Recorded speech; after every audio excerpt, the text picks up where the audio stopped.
በሰንበት ቦአ ኢየሱስ ምኩራቦሙ ለአይሁድ። ኢየሱስ በሰንበት ወደ ምኩራብ ገባ። በስመ አብ ወወልድ ወመንፈስ ቅዱስ አሐዱ አምላክ አሜን። በዓለም ላይ የምትኖሩ ኦርቶዶክሳውያን የእግዚአብሔር ልጆች ሰላም እግዚአብሔር ይብዛላችሁ። ይህ ገብረ መስቀል ሚዲያ ነው። በየሳምንቱ ዓርብ ዓርብ በተከታታይ ዓርብ ዓርብ የሚቀርበው መዝሙረ ያሬድ ነው። ዓርብ ይቀርባል። ዓርብ የሚቀርበው ቃለ እግዚአብሔር፣ እሁድ የሚባለው የቅዱስ ያሬድ መዝሙረ ያሬድ ነው። በዚህ ውስጥ ላይ እንደተለመደው መጀመሪያ መዝሙር እንላለን፣ ከዚያ የቅዳሴ መልእክታትን እንላለን፣ ከዚያ ምስባኩን ወንጌሉን እንልና እናጠናቀቃለን ማለት ነው። አሁን ያለንበት ክረምት ነው። ክረምቱ ሶስት አይነት ገጸ ባህሪ ያለው፣ አንደኛ መግቢያ አለው፣ ሁለተኛ መካከለኛ አለው፣ ሶስተኛ መጨረሻ አለው ማለት ነው። መጀመሪያ የሚባለው ከሰኔ 26 ከሐምሌ 19 ያለው ነው። እሱን አልፈነዋል። መካከለኛ የሚባለው ከሐምሌ 20 እስከ ነሐሴ 21 ያለው ነው። አሁን ያለንበት ነው። መጨረሻ የሚባለው ከነሐሴ 22 እስከ መስከረም 25 ያለው ነው ማለት ነው። ስለዚህ አሁን ያለነው መካከለኛ ነው ማለት ነው። መካከለኛው ነው ምን ይባላል ከተባለ ደግሞ መብረቅ፣ ደመና፣ መብረቅ፣ ነጎድጓድ፣ ባህር አፍላግ ይባላል። መካከለኛው ክረምት መብረቅ፣ ነጎድጓድ፣ ባህር አፍላግ ይባላል ማለት ነው። እና እንደተለመደው መጀመሪያ መዝሙሩን፣ ከዚያ መልእክታቱን፣ ከዚያ ምስባኩን፣ ከዚያ ወንጌሉን እንደምንማማረው እና ዓርብ የሚቀርበው ባለ እግዚአብሔር ማለት የቀጣዩ እሑዱ ሌሊት ሊቃውንቱ በዜማ በመቋሚያ በጸናጽል ሲናገሩት የሚያድሩት ቃለ እግዚአብሔርና በቅዳሴው የሚነበቡ መልእክታት፣ በቅዳሴው የሚሰበክ ምስባክ፣ በቅዳሴው የሚነበበው ወንጌል ነው። ይህ ከዓመት እስከ ዓመት የሚቀጥል ነው ማለት ነው እና መጀመሪያ እንደተለመደው የምንለው ዘሩን ነው። ከዘሩ በኋላ ደግሞ የምንለው ደግሞ ምኑን ነው ማለት ነው። እነሆ ፍቹን እንላለን። ከዚያ እንደ አስፈላጊነቱ እንተረጉማለን ማለት ነው እና ምን ይላል? በሰንበት ቦአ ኢየሱስ ምኩራቦሙ ለአይሁድ ምህሮሙ ወይቤሎሙ አክብሩ ሰንበትየ። አክብሩ ሰንበትየ። በሰንበት አጋንንተ አውፅአ ወበቃሉ እለ ለምጽ አንጽሐ በሰንበት ወረቀ ምድረ ወገብረ ጽውረ ወበምዕራቁ አሄወውረ ሲየዝዞሙ ለደመናት ያውርዱ ዝናመ ዲበ ምድር ውስተ ፍናሃ በይትፈቀድ መካን ከመ ህቡረ ይትፈሳህ ዘይዘር ወየዐርር ምድርኒ ርየቶ ዋእኮተቶ ባህርኒ ሰገደት ሎቱ ይለናል። ይሄ እንግዲህ ግዕዙ ነው። ግዕዙ እንደሚታወቀው የኢትዮጵያ የመጀመሪያ ቋንቋ ምንድን ነው? ግዕዝ ነው አይደል? ግዕዝ ነው። አሁን ዛሬ ብዙ ቋንቋ አለ። የመጀመሪያ የኢትዮጵያ ቋንቋ ግን ግዕዝ ነው። ኢየሱስ በሰንበት ወደ አይሁድ ምኩራብ ገባ ይላል። እግዚአብሔር አምላክ በእውነት በቸርነቱ በፍቅሩ ወደ ልባችን ይግባ። እግዚአብሔር ወደ ውስጡ የገባበት ሰው ደግ ነው እንጂ ክፉ አይሆንም። ይሞታል እንጂ አይገልም፣ ይሰበስባል እንጂ አይበትንም፣ ይሰደዳል እንጂ አያሳድድም። ስለዚህ ኢየሱስ ክርስቶስ በልባችን ይግባ። በሰንበት እነሆ ወደ አይሁድ ምኩራብ ገባ። ገብቶ ሰንበትን አክብሩ ብሎ አስተማራቸው። ማንን? ሰንበትን አክብሩ ብሎ አስተማራቸው። ዘጸአት ምዕራፍ 20 ዘዳግም ምዕራፍ 5 ላይ ሰንበቴን አክብሩ አንተ ወኩሉ ቤትከ፣ በቤትህ ያሉ ሰራተኞችም አንተም ሰንበትን አክብር። ሰንበተ አክብሩ ሰናየ ግበሩ፣ መልካም ነገር አድርጉ፣ ሰንበትን አክብሩ። እስመ ሰንበትሰ በእንተ ሰብእ ተፈጥረት፣ ሰንበት ስለ ሰው ተፈጥራለችና ለእረፍት ሰንበተ ሰራይከ፣ ሰንበትን ለእረፍት ሰርቷታልና ለእረፍት የተሰራችውን ሰንበቴን አክብሩ ይላል። ወደ ምኩራብ ገብቶ ሰንበቴን አክብሩ አላቸው። ምን ሰንበትን አክብሩ አላቸው? ወደ ምን ገብቶ? ወደ ምኩራብ ገብቶ። ማን ነው? ኢየሱስ ክርስቶስ። ማንን? አይሁድን። ሰንበትን አክብሩ። የትኛውን? እነሱ ያመኑባት ቀዳሚት ናት። ከእሑድ ጀምሮ እስከ ዓርብ ድረስ 22 ስነ ፍጥረት ፈጠረ። ከዚያ እነሆ እሑድ የጀመረው የስነ ፍጥረት አፈጣጠር ዓርብ 22 ስነ ፍጥረትን ፈጥሮ ጨርሷል። ቀዳሚትን እረፍት አድርጓል። ይችን ሰንበት እነሱ እግራቸውን ዘርግተው ቤታቸውን ዘግተው ሲያከብሩ ይውላሉ። በእኛ እንደዛ አይደለም። ሰንበትን ማክበር የታመመ መጠየቅ፣ የታሰረ መጠየቅ፣ ለተራበ ቆርሶ ማብላት፣ ለታረዘ ቀዶ ማልበስ፣ በጎ ስራ መስራት ነው። እንጂ ተኝቶ መዋል ቤት መዝጋት አይደለም። እና ይችን ነው እንደ ኢትዮጵያ ኦርቶዶክስ ተዋሕዶ ቤተክርስቲያን ትልቋ ሰንበት የምትባለው ዓለም ካለመኖር ወደ መኖር መጥቶ የተፈጠረባት እሑድ ናት። ከዚህ 22 ስነ ፍጥረት እንዲፈጠር ምክንያት የሆነችው እሷ ናት። እንደገና ዓለም የዳነባትም እሷ ናት። እንደገና የትንሣኤ ባለቤትም የሆነችው ክርስቶስን ትንሣኤ ያሳየች እሷ ሰንበት ናት።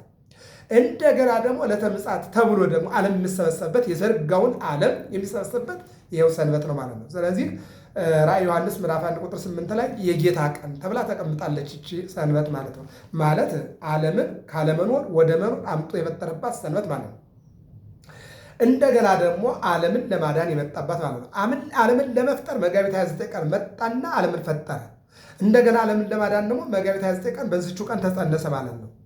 እንደገና ደግሞ እነሆ አይሁድን ለማሳፈር መጋቢት 29 ቀን እንደገና ደግሞ በ27 ተሰቅሎ በ29 ተነሳና የትንሣኤ በኩር ሆነ ማለት ነው። አያችሁ፣ አሁን እንደገና ደግሞ ዓለሙን ይጠቀልልበታል በዚህ ቀን ማለት ነው። ይሄ ነው የሚናገረው ማለት ነው። እና ምን አለ? ሰንበትን አክብሩ ብሎ አስተማራቸው። አሁን የተማርነውን መፈጸምና ማድረግ ይገባል ማለት ነው። ቀጠለ። በሰንበት እነሆ በቃሉ ለምጻሞችን ምን አደረገ? አነጻ።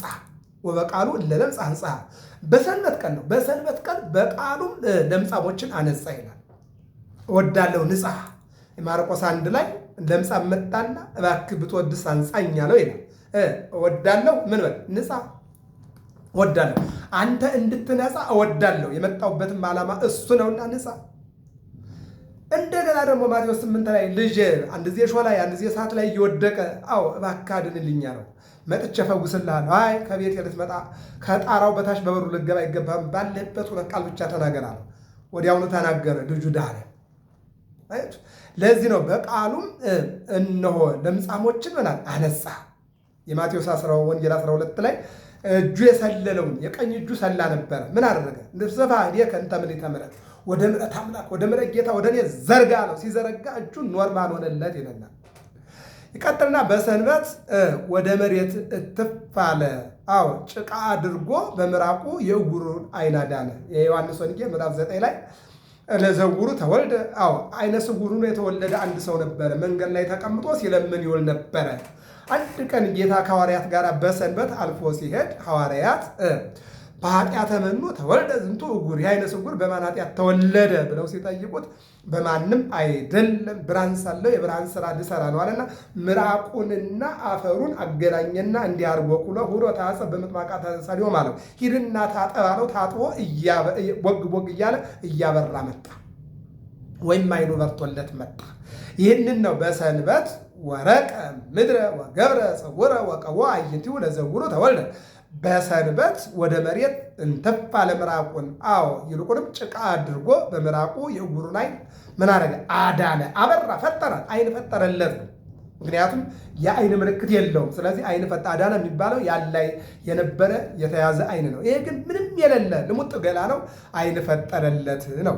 ይልቁንም ከመህውረ ይትፈሳ ዘይዘር ወየዐርር፣ የሚዘራና የሚያጭድ ሁሉ በአንድ ላይ ደስ ይለው ዘንድ በሚሻበት ቦታ በደጋም በቆላም ዝናምን እንዲዘንም ያዘዋል። ዘእዝዞሙ ለደመናት ያውረዱ ዝናመ ዲበ ምድር። እነሆ በቆላም በደጋም በወይና ደጋም በየትኛውም ቦታ ዝናሙ እንዲዘንብ እግዚአብሔር ያዘዋል። ለዚህ ነው ግሩም በውስተ ደመናት፣ በደመናት ውስጥ እግዚአብሔር ግሩም ነው አለ። ወልዑልም ሰማያት በልልና ግሩም ነው አለ። እየሰጠ ደመናው አለ። እነሆ ደመናው ዝናብ ወደ ሰማይ ይዞ ይወጣል። ደመናው ወንፊት አለውና ልቀቅ ይለዋል። ያዛቸዋል። ደመናቱን ዝናሙን ያወርዳሉ። ምድር ዝናምን ተቀብላ ዕብራውያን 6:7 ላይ መልካሟ መሬት መልካሙን ዝናም ተቀብላ ታበቅላለች፣ ፍሬም ትሰጣለች ይላል። እኛም ፍሬ እንድንሰጥ እግዚአብሔር ሁላችንንም ይርዳን። በሚሻበት ቦታ ማን? እግዚአብሔር በሚሻበት ቦታ። ዛሬ አሁን በተለያየ ቦታ እየዘነበ ነው። ያልዘነበበት ቦታ አለ። ማን? እግዚአብሔር እስከሚል ድረስ ማለት ነው። የኛ ሀሳብ አይደለም። ማቴዎስ 5 ላይ ምን ያህል ለኃጥአንም ለጻድቃንም እግዚአብሔር ዝናምን ያዘንማል ይላል። እንደገና ደግሞ የሚገርመው ነገር እነሆ ዘፍጥረት ምዕራፍ 8:22 ላይ ምን ይለናል? ዘፍጥረት ምዕራፍ 8:22 ላይ ምንድን ነው የሚለው? እንወስን። እነሆ መዝራትና ማጨድ፣ ቀንና ሌሊት፣ ክረምትና በጋ፣ ብርድና ሙቀት እስከ ዓለም ፍጻሜ ድረስ ይፈራረቃሉ። አሁን ዝናብ የሚመጣው እንደኛ ጽድቅ እንደኛ በጎነት አይደለም። ይልቁንም ለመቅሰፍም እነሆ አይቸኩልም፣ እስከ ዘላለምም አይቆጣም፣ እንደ በደላችንም አይከፍለንም ተብሏል በመዝሙር 102 ቁጥር 7 ላይ። ኢይቀስፍ ወትረ፣ ሁልጊዜ አይቀስፍም፣ ወይትመዓ ዘልፈ፣ ለዘላለምም አይቆጣም። አኮ በከመ አበሳነ ወይፈደየነ በከመ አበሳነ፣ እንደ በደላችን እንደ ክፉነታችንም አልከፈለንም። የሉቃስ ወንጌል ምዕራፍ 23:31 ላይ ያ በቀኝ በኩል የተሰቀለው ምንድን ነው ያለው? አሁን እግዚአብሔርን አትፈራውም? እኔና አንተስ እንደውም እንደ በደላችን አልተከፈለንም። እሱ እኮ ለሰው ቤዛ ሊሆን እንጂ ያጠፋው ጥፋት የለም።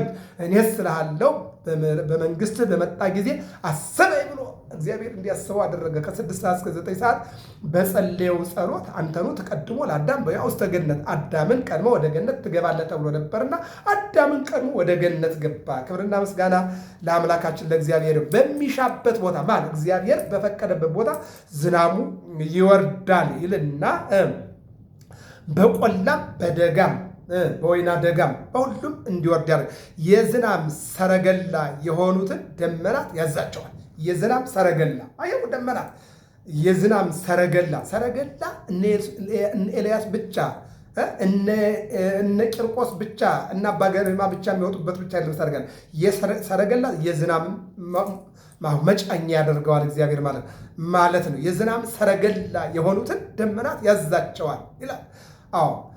ይልቁንም እነሆ የሆኑትን ደመናት ያዛቸዋል ይልንና እነሆ ምድርኒ ርየቶ አይኮተቶ ባሕርኒ ሰገደት ሎቱ ዘዞሙ ለደመናት ያውርዱ ዝናበ ዲበ ምድር ያውርዱ ዝናበ ዲበ ውስተ ኩሉ አበ ይትፈቀር መካኑ ውስተ ኩሉ አበ ይትፈቀር ከመቡረ ይትፈሳ ዘዘር ወይዐር። የሚዘራም የሚያጭድም ሁሉም በአንድ ላይ ደስ ይለው ዘንድ በሚሻበት ቦታ በደጋማው በቆላማው ዝናብ ያዘንባል። የዝናብ ሰረገላ የሆኑትን ደመናት ያዛቸዋል። ምድርኒ ርየቶ ምድር አየችው፣ ባሕርኒ ሰገደት ሎቱ ባሕርም ሰገደችለት ይለናል። እዚህ ቅዱስ ያሬድ ደግሞ እንደው አንድ ነገር እንጨምርም። ቅዱስ ያሬድ በድጓው ላይና አባ ጊዮርጊስ ዘጋስጫ በሰዓታት ላይ የተጋሩት አንድ ነገር ወካይበ ናስተበቁ ዘኩሎ ይህዝ እግዚአብሔር አብ ለእግዚኦ መድኃኒነ ኢየሱስ ክርስቶስ። ደግመን ደጋግመን የምሕረትን አምላክ ወካይበ ናስተበቁ ዘኩሎ ይህዝ፣ ሁሉን የሚይዝ ሁሉን የሚያደርግ ዘኩሎ ይህዝ ሁሉ ሕዝብ በከመ አርአዮ ለጴጥሮስ እንዳሳየው ሁሉ በእጁ የሆነለት እርሱን ደግመን ደጋግመን እንለምናለን፣ ወደ እሱ እንማልዳለን ይልና ዘኩሎ ይዝ፣ ሁሉን የሚይዝ ምሕረትንም መዓትንም የያዘ መስጠትንም የያዘ ሁሉ በእጁ ሁሉ በደጁ ያለ እሱን አብ ለእግዚኦ መድኃኒነ ኢየሱስ ክርስቶስ፣ መድኃኒታችን ጌታችን ኢየሱስ ክርስቶስ በእንተ እለ ይነግዱ አኀዊነ፣ ስለሚጓዙ ወንድሞቻችን ደግመን ደጋግመን እንጠይቀዋለን። ወበእንተሂ እላሃለው ይንግዱ፣ ይልቁንም ደግሞ እየተጓዙ ስላሉት ወንድሞቻችን እንጠይቀዋለን። ይህን እመሂ በባህር ላይ ስለሚጓዙ በባህር ላይ በመርከብ ላይ በታንኳ ላይ በድንገት ላይ ስለሚጓዙ እመሂ በባህር ላይ ስለሚጓዙ ወንድሞቻችን እንለምነዋለን በሰላም እንዲጓዙ። በባህር የሄደው ሁሉ አይሞትም፣ በባህር የሄደው ሁሉ ደግሞ በሰላም አይሻገርም እና እነሆ በሰላም የሚጓዙ በባህር ላይ ያሉ ወገኖቻችን ስለ እነርሱ እሱን እንለምነዋለን ይልና እመይ በባህር ወመይ በአፍላክ በወንዞች ላይ የሚጓዙ ይልቁንም ወንዞችን ተስፋ ያደረጉ ይልቁንም ባህርን ተስፋ ያደረጉ ስለ እነዚህ ወንድሞቻችን ደግመን ደጋግመን እንለምነዋለን። ወእመሂ በቀላያት በምንጮች ወይም ደግሞ በቀላዮች ወእመሂ በፍኖት በመንገድ ላይ ይልቁንም በምንጭ ይልቁንም በመንገድ ላይ ያሉ ስላሉ ወንድሞቻችን ስለሚጓዙ ስለነሱ እንለምነዋለን ይልና በዘኮነ መንገድ ይገብሩ፣ በሆነው ሁሉ መንገዳቸውን በደረቁም ይሁን በየብሱም ይሁን በሰማይም ይሁን ስለሚጓዙ ወንድሞቻችን ደግመን ደጋግመን እግዚአብሔርን እንለምናለን ይልና ከመኩሎ ያጽፍ ውስተ መርሶ መድን ዘኩሎ ይህዝ እግዚአብሔር አምላክ ነው። ሁሉን የሚይዝ ሁሉን የሚያደርስ ለሁሉ ታማኝ የሆነ እግዚአብሔርን ስለነዚያ ደግመን ደጋግመን እንለምነዋለን። በጸጋ ዚያሁን ሀዱ ኩልነ በሱ ጸጋ በሱ ምሕረት በሱ ቸርነት ሁላችን እንኖራለን። በጸጋ ዚያሁን ሀዱ ኩልነ እንዘንሴፎ ምጽአተ ዚያሁ የሱን መምጣት የሱን ምሕረት የሱን ደግነት የሱን ይቅርታ ተስፋ እያደረግን በጸጋ ዚያሁን ሀዱ ኩልነ በሱ ጸጋ በሱ ቸርነት እንኖራለን ይልና ያሁ ክረምተ ለመድኃኒተ ዚአነ ለእኛ መድኃኒት እንዲሆነን ክረምትን ያስገባል። ያርግ ደመና ተማጽናፈ ደመና ውቅያኖስ ላይ ወርዶ ወደ ሰማይ ዝናብ ጭኖ እንዲወርድና ዝናብ እንዲወርድ ያለው ክረምትን ይከፍታል፣ ክረምትን ያመጣል። አንተ ፈጠርከ ፀሐይ ወወርሃ ወአንተ ገበርከ አድባረ ምድር ኩሎ ክረምተ ወሐጋየ ዘአንተ ፈጠርከ ክረምትና በጋን አንተ ፈጠርክ እንዳለ ቅዱስ ዳዊት እነሆ ያርው ክረምተ ለመድኃኒተ ዚአነ ክረምትን ለእኛ መድኃኒት ያመጣልናል ያስገባልናል ይልና ጸጋ ይጼጉ ይሁ ዘራ ለዘራይ እውነት የዝናብ ጸጋ የቡቃያ ጸጋ ይሰጠናል። ለዘሪ ዘርን ለገበሬ መሬትን በረከትን ለምድር ቡቃያን ለተራሮች ለሸንተረሩ ቅጠልን ለሰው ልጆች ደስታን ይሰጣል። ማን ነው? እግዚአብሔር ይህን ይሰጣል አለ። ማን ነው? ቅዱስ ያሬድ ማለት በጸጋ ዚአሁን ሀዱ ኩልናል። የሚገርም እኮ በእግዚአብሔር ጸጋ እንኖራለን። ይህን ነው የተሰጠህን ጸጋ እንዳትጥል ያለ እኮ ቅዱስ ጳውሎስ። ለዚህ ነው በተሰጠን ጸጋ እንድንኖር እግዚአብሔር ሁላችንንም ይርዳን። እንግዲህ ወንጌሉ ይሄ ነው። ምን ያዝ ርዕሳችን በሰንበት ቦአ ኢየሱስ ምኵራቦሙ ለአይሁድ ኢየሱስ በሰንበት ወደ ምኵራብ ገባ ነውና ኢየሱስ ወደ ሕይወታችን ይግባልን። ወደ ቅዳሴ መልእክት ቲቶ 3:1 ላይ ቁጥር 4 ላይ ያለችውን ብቻ እንመልከት። የመድኃኒታችን የእግዚአብሔር ፍቅርና ቸርነት በተገለጠ ጊዜ ስላደረግነው የጽድቅ ሥራ ሳይሆን ከምሕረቱ የተነሳ አዳነን። ክብርና ምስጋና ለስሙ ይሁን። አየው፣ ለዚህ ነው የመድኃኒታችን የእግዚአብሔር ፍቅርና ቸርነት በተገለጠ ጊዜ ስላደረግነው ስለሰራነው ጽድቅ ወይም መልካም ነገር ስራ ሳይሆን ከምሕረቱ የተነሳ አዳነን። ንግሩ ለእግዚአብሔር ምሕረቱ መንክሮ ለጓለ እመሕያው የእግዚአብሔርን ቸርነት ተናገሩ ምሕረቱንም መስክሩ አለ። ግነዩ ለእግዚአብሔር እስመ ኄር እስመ ለዓለም ምሕረቱ ለእግዚአብሔር ተገዙ ምሕረቱ ለዘላለም ነውና ቸርነቱ ለዘላለም ነውና። ዘአጽንዐ ምድሪ ዲበ ማይ መሬትን በኋላ ያጸና ዘገብረ ብርሃናት አበይተ ፀሐይና ጨረቃን የፈጠረ ዘአኮነኖ ፀሐይና ጨረቃን በሌሊት ፀሐይን በቀን እንዲሰለጥኑ ላደረገ ለእግዚአብሔር ለሚችለው ለእርሱ ምን አድርጉ? እነሆ ሁሉን ነገር አድርጉ ይለናል። ለዚህ ነው የመድኃኒታችን የእግዚአብሔር ፍቅርና ቸርነት በተገለጠ ጊዜ ስላደረግነው ስለሰራነው ስለበጎ ስራ ያይደለ በቸርነቱ አዳነን። በቸርነቱ ያዳነን አምላክ የተመሰገነ ይሁን። አያችሁ የዮሐንስ ወንጌል ምዕራፍ 5 ላይ ያ 38 ዓመት ሙሉ አልጋ ላይ ተኝቶ የነበረውን በቸርነቱ ተነሳና አልጋህን ተሸክመ ወደ ቤት ግባ፣ መርፌ ተወጋ፣ አልጋ ያዝ፣ ክኒን ዋጥ የለም ተንስ ንሳ አራተከ ተነሳና አልጋህን ተሸክሞ ወደ ቤት ሂድ አለ። ነሳ አራቶ አይቶ ቤቱ ውቱ መጻጉ አልጋውን ተሸክሞ ወደ ቤቱ ገባ እኮ ነው አይደል? የሉቃስ ወንጌል 13 ላይ እቺ የጎበጠች ሴትዮ ወደ መርከብ ወደ አዳራሽ ወደ ትልቁ ምኩራብ ሲገባ ቀና ብላ ማየት አልቻለችም። ሌላው ግን ያየዋል ቀና ብሎ አንቺ ሴት ከኃጢአትሽ ተፈተሻል ድነሻል ሲላት ወዲያውኑ ቀና ብላ ዳነች። ክብርና ምስጋና ለአምላካችን ይሁን። ሁለተኛው መልእክት አንደኛ ጴጥሮስ 4:6-12 ያለ ነው። እንዲህ ይለናል፣ ፍቅር የኃጢአትን ብዛት ይሸፍናል። ከሁሉ በፊት እርስ በርሳችሁ አጥብቃችሁ ተዋደዱ። የዮሐንስ ወንጌል 15 ላይ ምን ይላል? እኔ እንደወደድኳችሁ እርስ በርሳችሁ ትዋደዱ ዘንድ ትእዛዜ ይህች ናት። እኔ እንደወደድኳችሁ እርስ በርሳችሁ ትዋደዱ ዘንድ ትእዛዜ ይህች ናት። ዮሐንስ መልእክት ምዕራፍ 4 ላይ እግዚአብሔር ፍቅር ነው። ፍቅር የሆነው እግዚአብሔር የእሱ ልጆች ስለሆን በፍቅር እንመላለስ ይለናል ቅዱስ ዮሐንስ ወንጌላዊ። ስለዚህ ቅዱስ ጴጥሮስ ምን አለ? እነሆ ፍቅር የኃጢአትን ብዛት ይሸፍናልና ከሁሉ በፊት እርስ በርሳችሁ አጥብቃችሁ ተዋደዱ። ሶሎሞን ደግሞ እንዲህ ይላል፣ ማይ ብዙህ ይክለፍ ለፍቅር አጥፎታ መንወሰ ይሜንንዋ እህትነ። እነሆ ብዙ ውሃ ትንሿን ፍቅር ሊያጠፋት አይችልም ማለት። ይልቁንም ትንሿ ፍቅር ብዙም አይበል ብዙውን እሳት ታጠፈዋለች። ስለዚህ እርስ በርሳችሁ በፍቅር ኑሩ ይለናል ቅዱስ ጴጥሮስ እና በፍቅር እንድንኖር እግዚአብሔር ይርዳል። መዝሙረኛው ልበ አምላክ ዳዊት 134 ቁጥር 7 ላይ ከምድር ደመናትን ያወጣል፣ በዝናብ ጊዜ ደመናትን አደረገ፣ ይልቁንም ነፋሳትንም ከመዛግብት ያወጣል አለ። አዎ ያርግ ደመናት ማጽናፈ ምድር ወገብረ መብረቀ በጊዜ ዝናብ ዘያወጽኦሙ ለነፋሳት መዛግብት ሆሙ ያለውን ነው የሚያመጣው። በዝናብ ጊዜ ደመናትን አደረገ ነፋሳትንም ከመዛግብት ያወጣል ይለናል። ወደ ወንጌሉ ንድና ትምህርታችንን እንጨርሳለን። እግዚአብሔር አምላክ ለሀገራችን ለኢትዮጵያ መልካም የዝናብ ጊዜ እንዲሰጠን የአምላካችን የእግዚአብሔር መልካም ፈቃዱ ይሁንልን። የማርቆስ ወንጌል ምዕራፍ 6 ቁጥር 47 ላይ የዕለት ወንጌል ነው።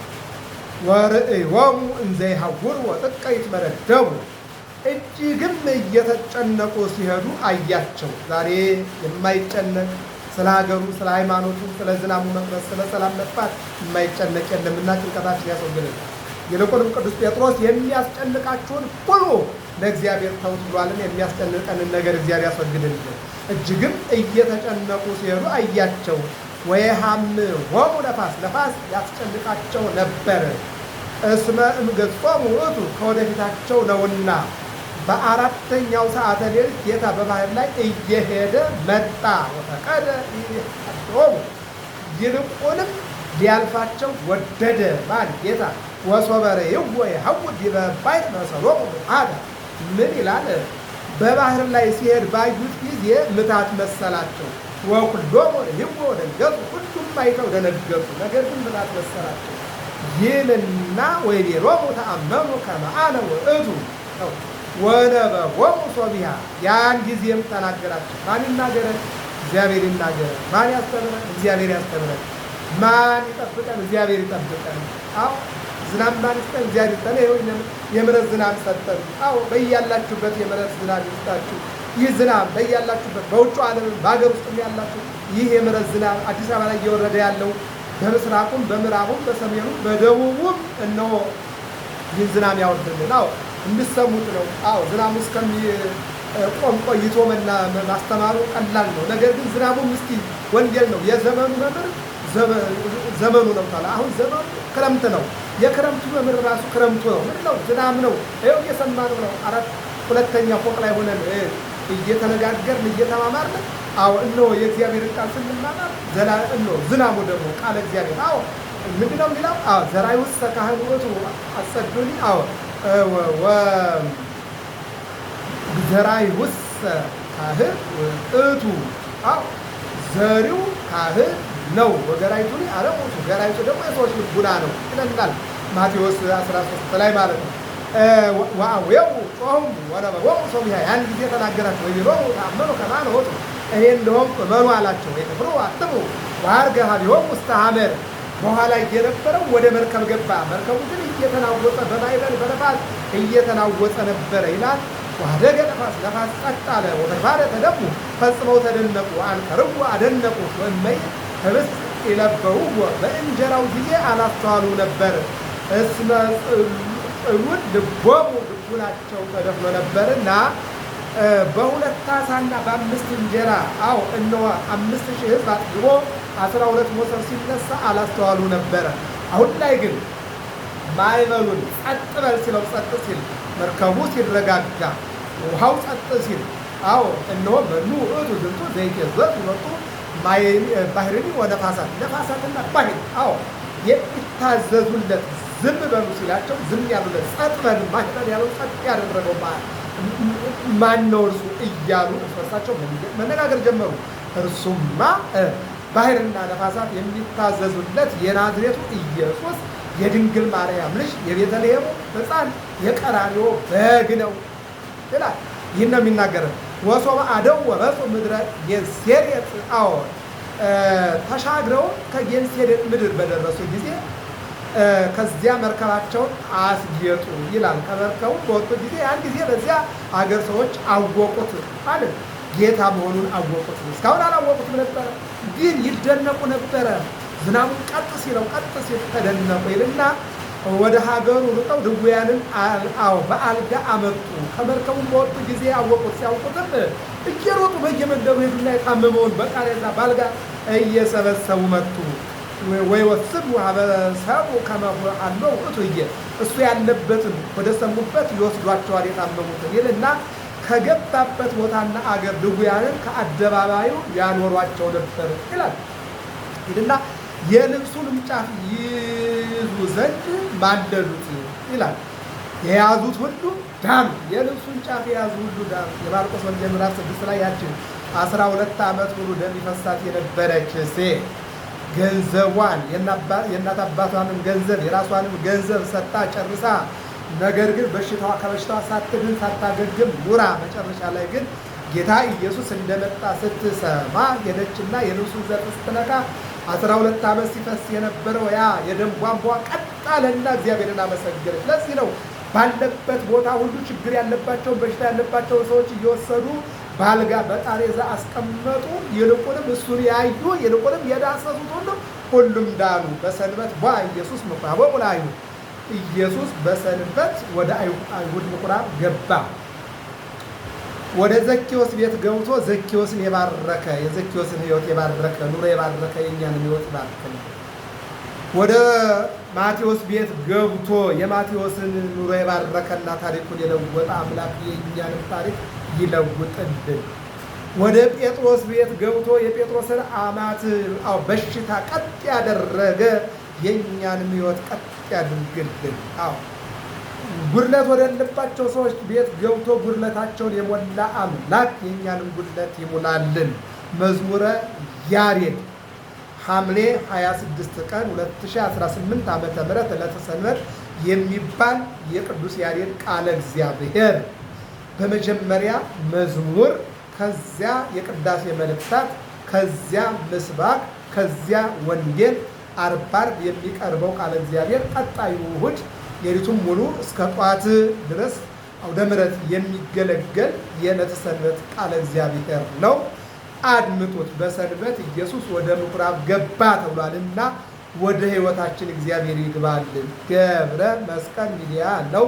ሰብስክራይብ፣ ላይክ፣ ሸር አድርጉ። ሰላም እግዚአብሔር ከሁላችን ጋር ይሁን።